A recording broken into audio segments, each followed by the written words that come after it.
বিশ্বের বুকে আমেরিকার একচ্ছত্র একমেরু আধিপত্যবাদের দিন এবার আক্ষরিক অর্থেই শেষ হতে চলেছে। কারণ ইরান এবার সরাসরি মার্কিন যুক্তরাষ্ট্রের সামরিক ও কূটনৈতিক ব্ল্যাকমেইলিং রূপ দুনিয়ার সামনে উন্মোচন করেছে। ইউক্রেন যুদ্ধের অর্থনৈতিক ধকল সামলাতে গিয়ে ক্লান্ত ইউরোপ এবার ট্রাম্পের ইশারায় নাচতে পরিষ্কার মানা করে দিয়েছে। ন্যাটোর প্রত্যাখ্যান আর ওমানের প্রিন্সিপালড নিউট্রালিটি প্রমাণ করে দিচ্ছে মার্কিন নিরাপত্তা ছাতার তথাকথিত দম্ভ স্রেফ একটি কাগজের বাঘ। 2026 সালের 28 ফেব্রুয়ারি মার্কিন ও ইসরায়েলি বাহিনী যৌথভাবে ইরানের বিরুদ্ধে এক ব্যাপক ও নগ্ন সামরিক আগ্রাসন শুরু করে, যার কোড নেম দেওয়া হয়েছিল অপারেশন এপিক ফিউরি।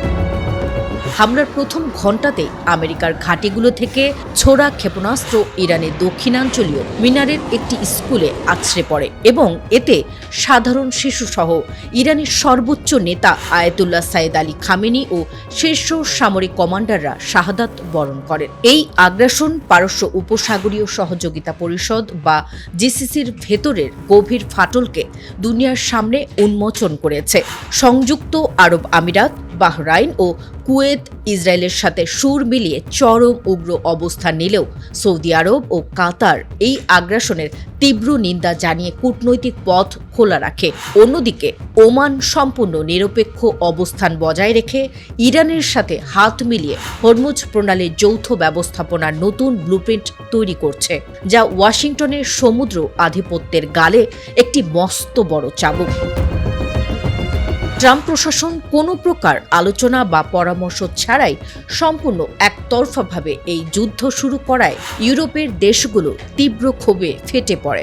স্পেনের মতো ন্যাটো সদস্য নিজেদের আকাশসীমা পুরোপুরি লক করে দিয়ে মার্কিন ফাইটার জেটের প্রবেশ নিষিদ্ধ করে এবং ফ্রান্সও ওয়াশিংটনের এই আগ্রাসনকে সরাসরি প্রত্যাখ্যান করে। NATO secretary general mark root অত্যন্ত কঠোর ভাষায় ঘোষণা করেন যে এই যুদ্ধে ন্যাটোর অংশ নেওয়ার কোনো সুযোগ নেই, কারণ অনুচ্ছেদ 5 অনুযায়ী আমেরিকা আক্রান্ত হয়নি, বরং আমেরিকা নিজেই প্রথম আক্রমণকারী। এতে ক্ষিপ্ত হয়ে ডোনাল্ড ট্রাম্প ন্যাটোকে একটি কাগজের বাঘ বলে গালি দেন এবং জোট থেকে আমেরিকার স্থায়ীভাবে বের হয়ে যাওয়ার হুমকি দেন, যা ট্রান্স আটলান্টিক মিত্রতাকে চিরতরে সমাহিত করেছে।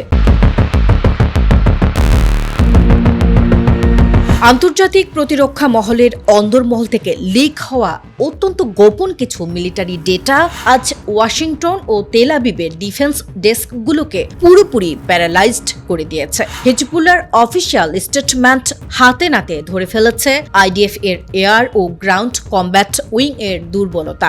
ড্রোনের পাশাপাশি আর্টিলারি সেল আর গাইডেড ক্ষেপণাস্ত্রের তাণ্ডবে আক্ষরিক অর্থেই পঙ্গু হয়ে গেছে ইসরায়েলের আগ্রাসী পরিকল্পনা। হিজবুল্লাহর পক্ষ থেকে দেওয়া একটি অফিসিয়াল মিলিটারি স্টেটমেন্টে নিশ্চিত করা হয়েছে মঙ্গলবার পর্যন্ত বর্ধিত এক প্রলয়ঙ্করী অপারেশনে তারা দক্ষিণ লেবাননের বিভিন্ন সেক্টরে অনুপ্রবেশকারী ইসরায়েলি বাহিনীর ওপর একযোগে 13টি অত্যন্ত সুপরিকল্পিত ও বিধ্বংসী হামলা চালিয়েছে। এই মেগা অপারেশনে হিজবুল্লাহ যোদ্ধারা ইসরায়েলি সেনা সমাবেশ, সামরিক যান এবং সেনা কমান্ডো পোস্টগুলোকে লক্ষ্য করে ঝাঁকে ঝাঁকে রকেট, ভারী আর্টিলারি সেল, অত্যাধুনিক গাইডেড মিসাইল এবং সুসাইড অ্যাটাক ড্রোন ব্যবহার করেছে।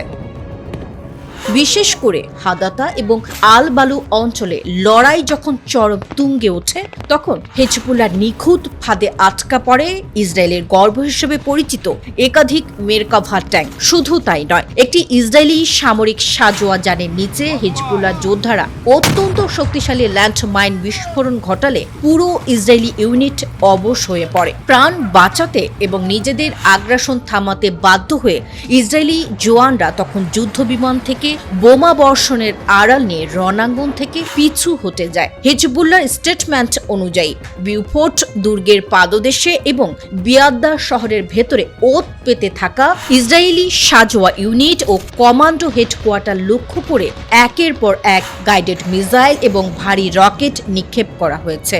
হিজবুল্লাহর এই অতি উচ্চ নির্ভুলতার কারণে ইসরায়েলি সামরিক কমান্ডো ফ্রন্টলাইনে তাদের কোঅর্ডিনেশন সম্পূর্ণ হারিয়ে ফেলে। রণাঙ্গন থেকে আসা খবর বলছে, হিজবুল্লাহর এই সুনির্দিষ্ট ক্ষেপণাস্ত্রগুলোর আঘাতে ইসরায়েলি কমান্ড সেন্টারগুলো আক্ষরিক অর্থেই ধুলোয় মিশে গেছে। আইডিএফ অনবরত বিমান হামলা চালিয়ে নিজেদের সৈন্যদের উদ্ধার করার যে মরিয়া চেষ্টা করছে তা প্রমাণ করে লেবাননের মাটিতে তাদের স্থল আগ্রাসন এখন চরম বিপর্যয়ের মুখোমুখি দাঁড়িয়েছে।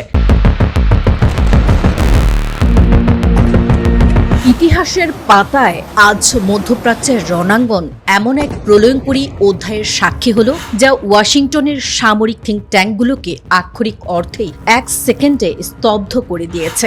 ওভাল হাউস এতদিন ভেবেছিল ইরানের ওপর একতরফা আঘাত হেনে তারা পার পেয়ে যাবে, কিন্তু খামেনির ফৌজ আজ আমেরিকার সেই মিথ্যা দম্ভকে ধুলোয় মিশিয়ে দিল। কেশম দ্বীপে মার্কিন হামলার জবাবে কুয়েতে মোতায়েন থাকা পেন্টাগনের প্রধান সামরিক ঘাঁটি লক্ষ্য করে শত শত ড্রোন ও ক্ষেপণাস্ত্রের একযোগে মেগা স্ট্রাইক চালিয়েছে আইআরজিসি। আমেরিকা সেন্টকম বা সেন্ট্রাল কমান্ড বুধবার সকালে এক জরুরি সামরিক বিবৃতি জারি করে নিশ্চিত করেছে যে ইরানের ইসলামী বিপ্লবী গার্ড বাহিনী বা আইআরজিসি কুয়েতে মোতায়েন থাকা মার্কিন সশস্ত্র বাহিনীর ওপর এক প্রলয়ঙ্করী এবং অত্যন্ত শক্তিশালী নতুন ড্রোন ওয়েভ ও ক্ষেপণাস্ত্রের সাহায্যে হামলা চালিয়েছে।